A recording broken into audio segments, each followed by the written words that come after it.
Alhamdulillah Alhamdulillah wa kafa wassalatu wassalamu ala nabiyil mustafa wa ala alihi wa sahbihi ala sidqi wal wafa. Asyhadu an la ilaha illallah wa asyhadu anna Muhammadan abduhu wa rasuluh.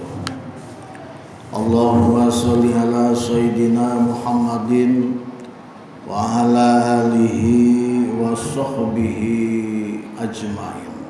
Amma ba'd. Qala Allah ta'ala fi kitabihil karim, a'udzu billahi minasy syaithanir rajim. Bismillahirrahmanirrahim. Wa kadzalika ja'alnakum ummatan wasatan litakunu syuhada'a 'alan nas wa yakuna ar-rasulu 'alaikum syahida. Ya ayyuhal hadzirun ittaqullah summa taqullah faqad fazal muttaqun.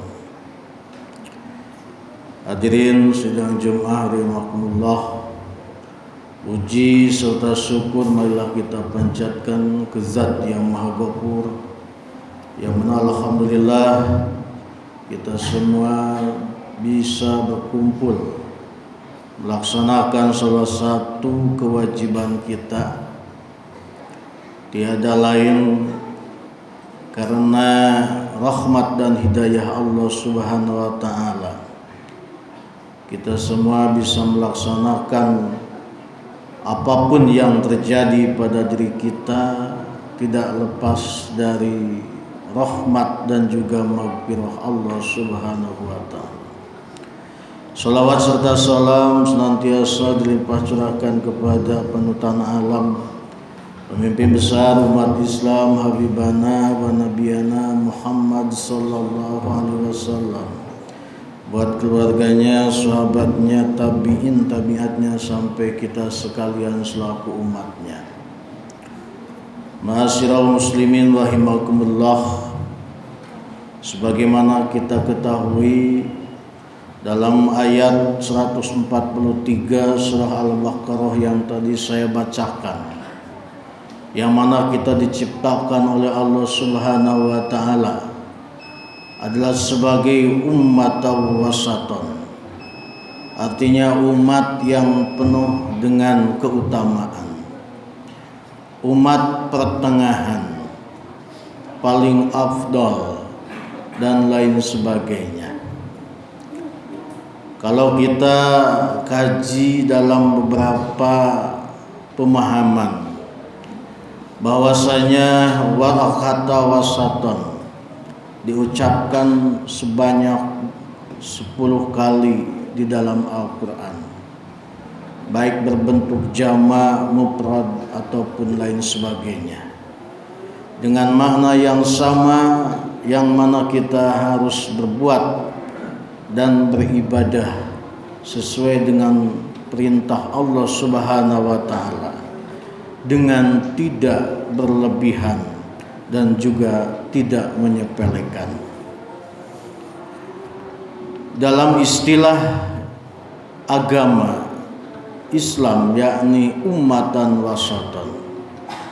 Kemudian dalam agama lain pun banyak disebutkan istilah ummatan wasatan ini dengan berbagai kata dialektanya masing-masing. Pada intinya semua agama di dunia ini tidak ada satupun yang memerintahkan kepada kita berbuat berlebih-lebihan atau menyepelekan dalam masalah agama. Dalam istilah lain adalah kita berbuat yang terlalu ekstrim, baik ekstrim kanan ataupun ekstrim kiri. Kita senantiasa diperintah Allah Subhanahu wa taala, yakni untuk berbuat bijaksana, moderat dalam beragama. Artinya tidaklah baik kalau kita berbuat berlebih-lebihan, Sebab Allah pun dalam berbagai katanya tidak menyukai orang yang berlebihan dalam bidang apapun, khususnya dalam bidang beribadah. Apakah kita semua jelek kalau kita berbuat berlebih-lebihan? Berlebihan bisa terjatuh dalam keborosan. Contohnya, dermawan itu adalah sangat baik. Dermawan itu sangat bijaksana. Sifat ini sudah pasti baik adanya. Tetapi sifat dermawan ini adalah sifat antara boros dan kikir. Dan yang melakukan kedermawanan secara berlebihan, ia bisa terjatuh dalam keborosan. Kalau sudah begitu, bahkan kebaikan pun bisa menjadi sebaliknya. Jadi kata kunci moderat adalah tidak berlebih-lebihan, apalagi dalam masalah agama. Contoh beragama yang berlebihan ketika seorang pemeluk agama mengkafirkan saudaranya sesama pemeluk agama. Sesama Islam kita saling mengkafirkan, padahal hanya beda pemahaman keagamaan saja. Nah, itu sudah termasuk adalah tidak berbuat moderat. Allah pun di dalam surat apapun dalam Al-Quran tidak tahu apakah dia kafir ataupun tidak. Ataupun berlebihan dalam bidang agama, bisa dia sengaja merendahkan agama orang lain. Simbol suci agama orang tertentu direndahkan. Nah, ini sudah termasuk dan terjebak ke dalam ekstremisme ataupun yang tidak moderat dalam beragama. Ataupun kita menyantap makanan, minuman yang jelas-jelas haram menurut ajaran kita. Contohnya minum minuman keras ataupun makanan lainnya. Hanya karena alasan toleransi kepada umat agama lain, maka kita mengikutinya. Itu pun sangat-sangat terjebak ke dalam ekstremisme atau terlalu toleransi. Padahal toleransi bukannya kita mengikuti agama lain, bukan kita sama-sama memahami pemahaman lain, tetapi cukup kita menghormati, tidak mengganggu satu sama lain, dan kita harus mantap dengan kepercayaannya, tidak menggadaikan keyakinan kita kepada orang lain. Jadi posisi orang yang moderat adalah kita semua berada di tengah-tengah, di antara dua kutub ekstrim, baik ekstrim kanan ataupun ekstrim kiri. Dan kita tidak hanya menggunakan nalar atau akal saja, dan kita mengesampingkan teks-teks keagamaan. Terkadang kita suka melihat terpacu kepada teks-teks keagamaan saja, tanpa menghiraukan nilai kemanusiaan. Contoh lain, kita mengganggu orang lain, merusak rumah ibadah, membom, padahal di sana banyak manusia yang butuh dihormati, butuh kehidupan. Itu kita sudah terjebak ke dalam ekstremisme.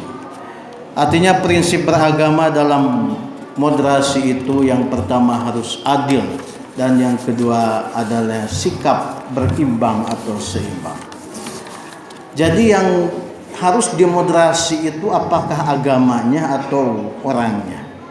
Agama tidak perlu dimoderasi, tetapi hanya pemahaman kita, pemeluknya yang terkadang kita harus diingatkan supaya kita sesuai dengan ajaran Al-Quran yang cinta damai, suka dengan kedamaian, dan tidak terjebak ke dalam kemungkaran ataupun sesuatu yang jelek. Hadirin sidang Jumat rahimakumullah. Oleh karena itu, bagaimana supaya kita bisa bersifat moderat, bersifat bijaksana dalam beragama? Yang pertama adalah harus berilmu pengetahuan. Ilmu pengetahuan adalah sebagai syarat supaya kita bisa menjadi orang yang bijaksana, berpengetahuan yang luas, tidak sepotong-sepotong, mengetahui agama secara komprehensif, dan juga kita semua bisa berakhlakul karimah, suri tauladan, menahan emosi dan juga tidak terpancing emosi oleh orang lain ketika orang lain menghina agama kita. Kemudian, mengapa moderasi beragama itu diperlukan? Sangat diperlukan. Karena sikap ekstrim tidak sesuai dengan esensi ajaran Islam. Perilaku ekstrim atas nama agama mengakibatkan lahirnya konflik, rasa benci, intoleransi, bahkan peperangan. Perlu sikap ini dimoderasi oleh kita semua. Jadi ada upaya pengembalian pemahaman dan praktek beragama agar sesuai esensinya, yaitu menjaga harkat martabat dan peradaban manusia. Bukan sebaliknya, agama tidak boleh digunakan untuk hal-hal yang merusak ataupun peradaban dirusak oleh kita. Sebab sejak diturunkan agama, hakikatnya ditujukan untuk membangun peradaban itu sendiri. Hadirin sidang Jumat rahimakumullah.